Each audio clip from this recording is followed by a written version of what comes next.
You stare at the red error message on your screen. Project rejected. Again. Your heart sinks as you calculate the hours wasted, 43, to be exact. The prototype you thought would revolutionize your team's workflow now sits abandoned in digital purgatory. Your boss's feedback echoes. Not what we're looking for. This failure feels personal. Familiar. Like that science fair project in 5th grade that collapsed before the judges even reached your table. We've been conditioned to view failure as the enemy. The thing to avoid at all costs. The career-ending, reputation-destroying monster lurking in the shadows of every new venture. The fear makes sense. Humans evolved to seek safety, not risk. Our ancestors who played it safe lived to pass on their genes. Those who took unnecessary risks often didn't. This biological programming runs deep. Yet something strange happens in innovation. The people and companies who dominate their fields often have the longest list of failures. James Dyson created 5,126 failed prototypes before inventing his revolutionary vacuum. Thomas Edison famously found 10,000 ways that didn't work before creating the light bulb. This creates what I call the innovation paradox. The fastest path to success requires you to fail more frequently than your peers. When Pixar president Ed Catmull wrote his book, Creativity Incorporated, he revealed something surprising. Behind every Pixar masterpiece lies a hideous first draft. The studio doesn't succeed despite these terrible early versions, it succeeds because of them. Each failure reveals what needs fixing.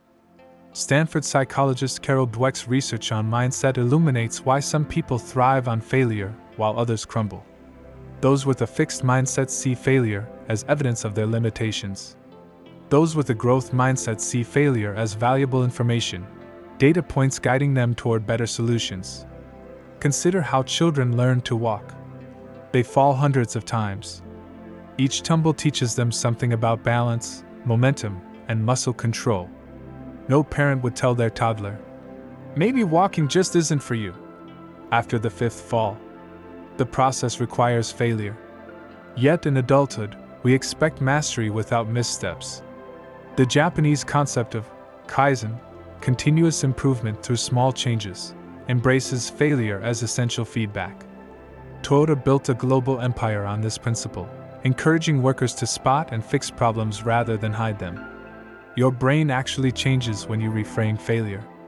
Neuroscientist Jason Moser found that people who see mistakes as learning opportunities show increased electrical activity in the brain immediately after errors. Their neural networks literally process failures differently, turning them into growth opportunities rather than threats. Elon Musk once said, "Failure is an option here. If things are not failing, you are not innovating enough." SpaceX famously lost multiple rockets before achieving successful landings. Each explosion provided critical data for the next attempt. The math becomes clear. If success requires finding the right approach among countless wrong ones, the person who tests more approaches faster will inevitably succeed sooner. This explains why companies like Google and Amazon explicitly reward failure. They know the real danger isn't failing, it's failing too slowly or too safely. Jeff Bezos frames Amazon's approach bluntly. If you're going to take bold bets, they're going to be experiments. And if they're experiments, you don't know ahead of time if they're going to work. Experiments are by their very nature prone to failure. But a few big successes compensate for dozens and dozens of things that didn't work. The science backs this up. A study published in Nature examined the careers of scientists and found that those with the highest impact published just as many low-impact papers as their peers. The difference? They also produced more work overall, increasing their chances of eventual breakthroughs. The real question isn't whether you'll fail, you will. The question is, how fast can you fail, learn, and adjust? This requires practical shifts in your approach. First, build minimum viable prototypes. Test core concepts before investing in perfect execution. Second, create feedback loops that deliver honest information quickly. The pain of hearing, "This doesn't work," after 1 week hurts far less than hearing it after 1 year. Third, celebrate intelligent failures. Not careless mistakes, but ambitious attempts that yield valuable lessons. Fourth, track your failure rate.